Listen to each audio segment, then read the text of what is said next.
Walking down the aisle in a pure white dress against the striking red of the carpet today, Avery looks the most beautiful in the world. She's my one and only sister, Avery. I was so happy and yet so sad I thought I would cry. But I couldn't because Grandpa walking Avery down the aisle was crying so hard it was almost comical. Oh, Avery, make sure you're happy. Grandpa? Avery smiled, a bit troubled, and started walking again, holding Grandpa's hand. It's the other way, Avery, a relative pointed out, and the whole room erupted in laughter.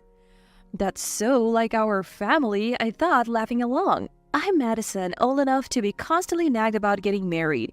It's not that I don't want to marry, but with my restaurant shifts, I hardly get a day off when others do. Most people would be hunting for a partner now, but I'm the optimistic kind, thinking I'll meet my soulmate eventually. I still live in my parents' home, which is close to my workplace. Our family consists of Mom, Grandpa, and Avery, who married 3 years ago. Dad passed away when I was in elementary school. Mom was so shocked. She became withdrawn, and life became difficult. That's when Grandpa came into our lives. Mom was the youngest and only daughter among 5 siblings. Pampered and protected, she grew up relaxed and gentle. Seeing Mom and her daughter so downcast, Grandpa couldn't just stand by. He moved in with us, struggling but supporting our lives. Years passed, we recovered, but Grandpa stayed. No relatives opposed. Grandma had passed away early, so it was comforting for them to know he was with us. That's why Grandpa is such an important part of our family. Is Avery coming home this Christmas? Grandpa, you always ask that. I messaged Avery the day before yesterday, so just wait. When Christmas songs start playing in the streets, Grandpa becomes restless, always asking about Avery. Like Mom, Avery avoids conflicts and is calm, which worries Grandpa. And he worries about me too in a different way for my carefree, go-with-the-flow attitude. Because, Avery hasn't been back since her child was born. I'm just so worried.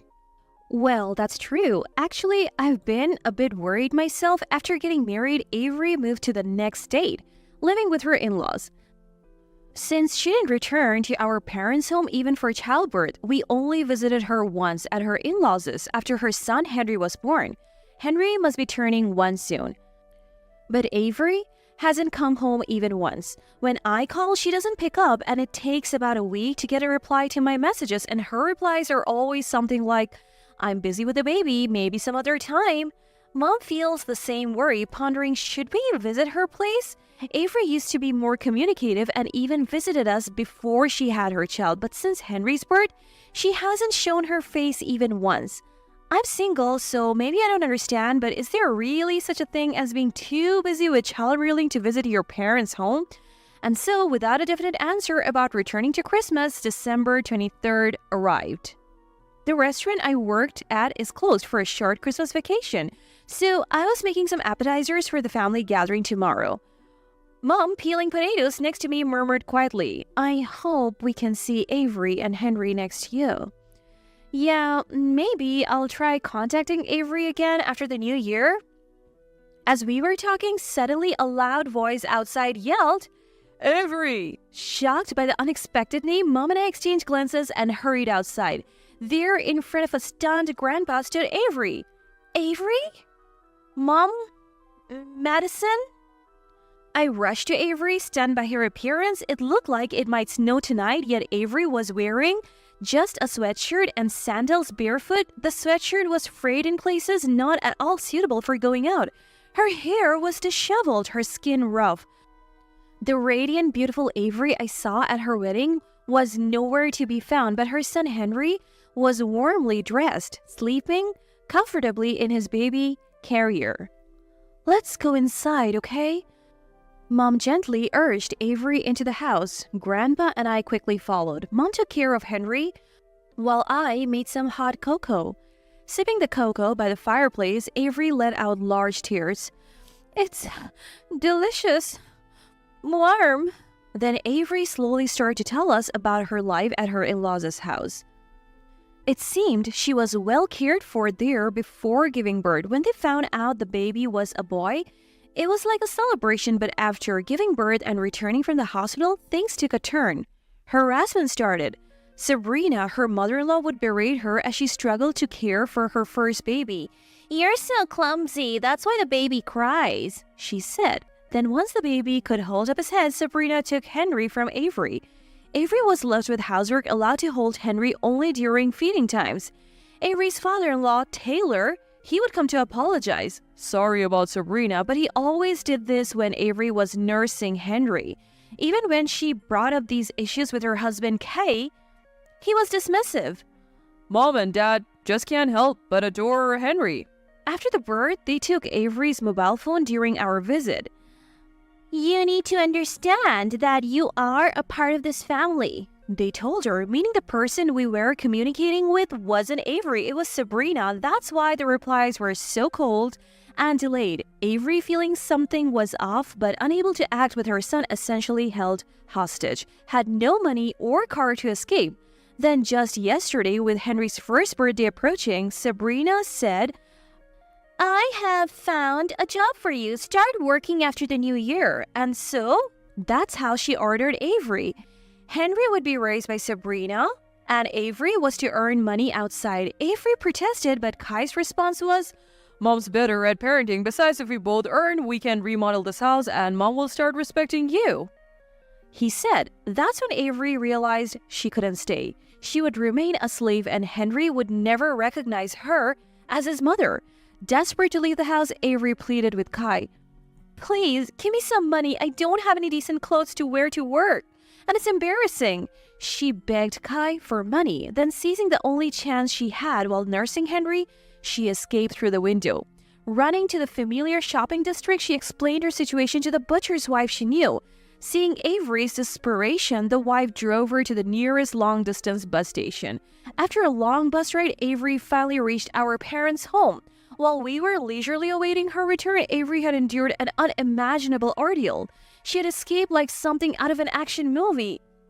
"I don't want to go back to that house. I can't bear to call those people family." As Mom tearfully comforted Henry, I hugged Avery tightly. "Leave the rest to me," said Grandpa, who had been silently listening. He stood up, went to his study, and took a gun from his desk, heading out.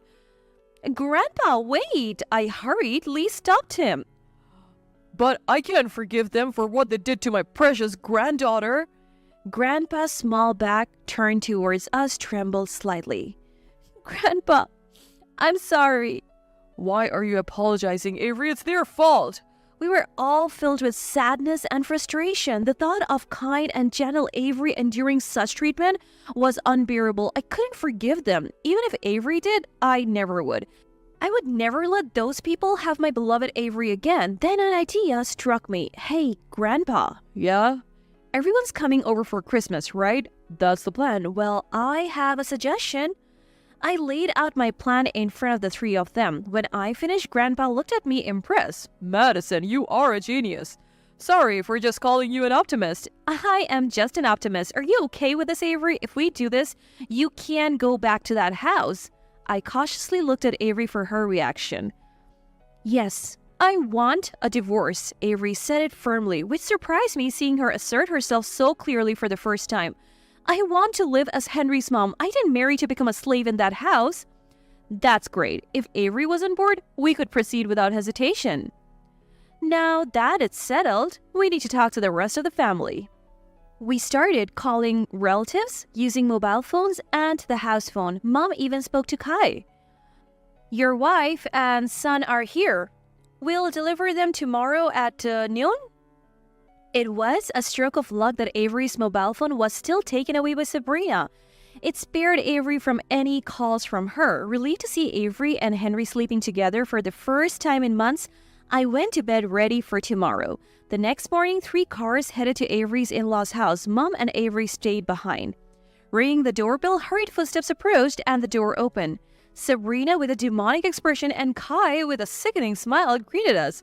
Happy Christmas." Grandpa, suppressing his anger, greeted them cheerfully, to which an infuriated Sabrina said, "Happy?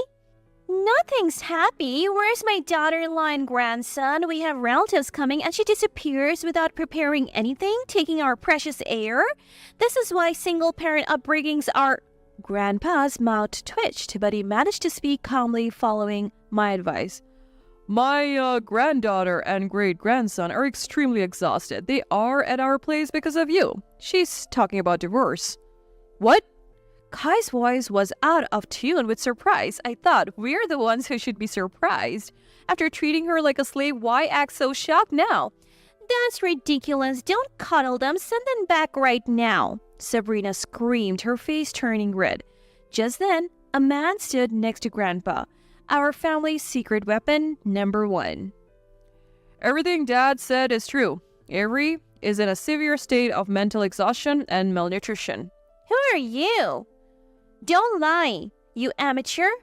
I'm Avery's uncle, a doctor at a university hospital, so I'm certainly not an amateur. Huh? The sudden appearance of a doctor took Avery's in-laws aback. Sabrina, however, quickly retorted, So what? Just because you're a doctor, you think you're better? It's Avery's weakness. That's the problem. In our country, it's always been the rule that daughters-in-laws serve their in-laws. Where exactly is that rule written? Asked another voice, joining Grandpa's left side. Our secret weapon, number 2. What? And who might you be? I'm Avery's cousin and a practicing lawyer. What? The cousin, presenting his business card, stood confidently. There is no law that states daughter-in-law must serve their in-laws. I do hear quite often about cases where they're harassed and end up suing. Such things?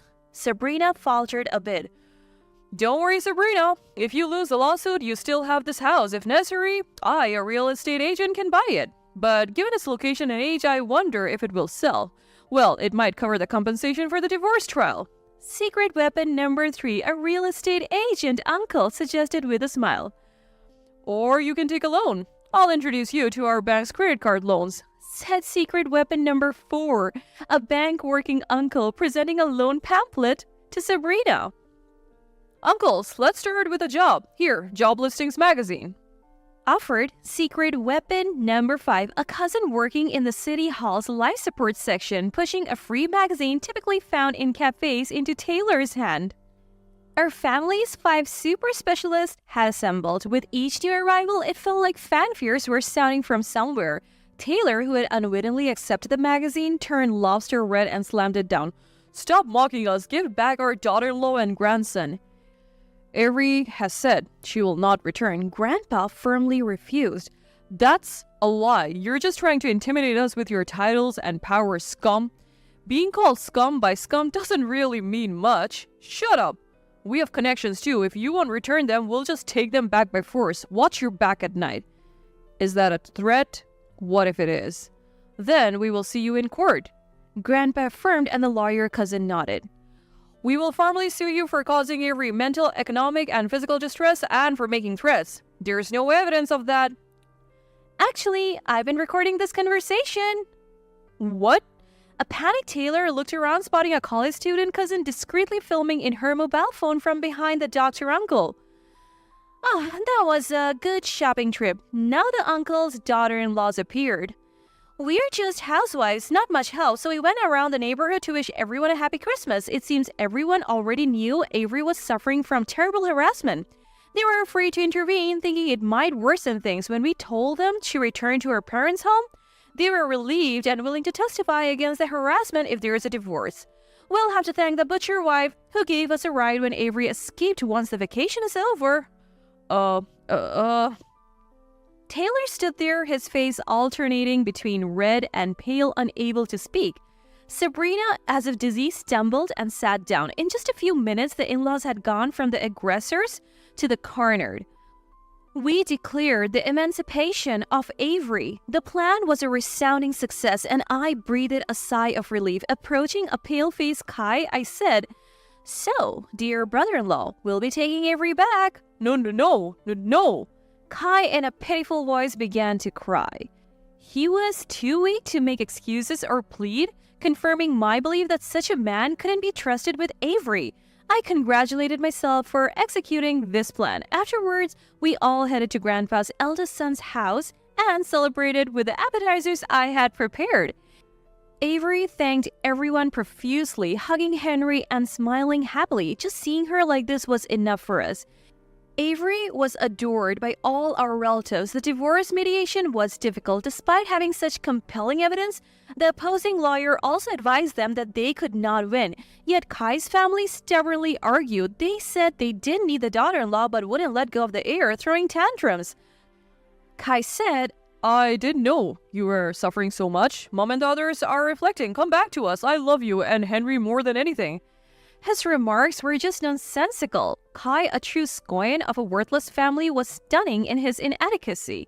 Their claims were futile, as the fault was clearly on Kai's side and Avery was capable of parenting. Eventually, Taylor's relatives convinced them to give up. We made sure Avery received compensation and child support, finalizing the divorce. A year later, Kai's family was struggling to find a new daughter-in-law. Neighbors aware of their harassment wouldn't let their daughters or acquaintances marry into such a household.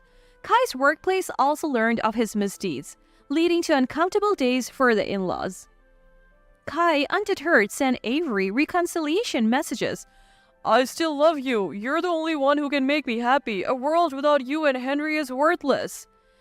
Like some kind of a delusional Romeo, perhaps? Of course, there was no Juliet here to weep over these Romeo messages. Eventually, the lawyer cousin created a restraining order and the messages stopped.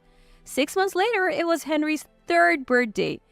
Happy birthday, Henry! I presented him with my special whole cake loaded with his favorite strawberries. Wow! His delighted face and voice filled me with joy. Madison, you're amazing. When you grow up, be my daughter-in-law, okay?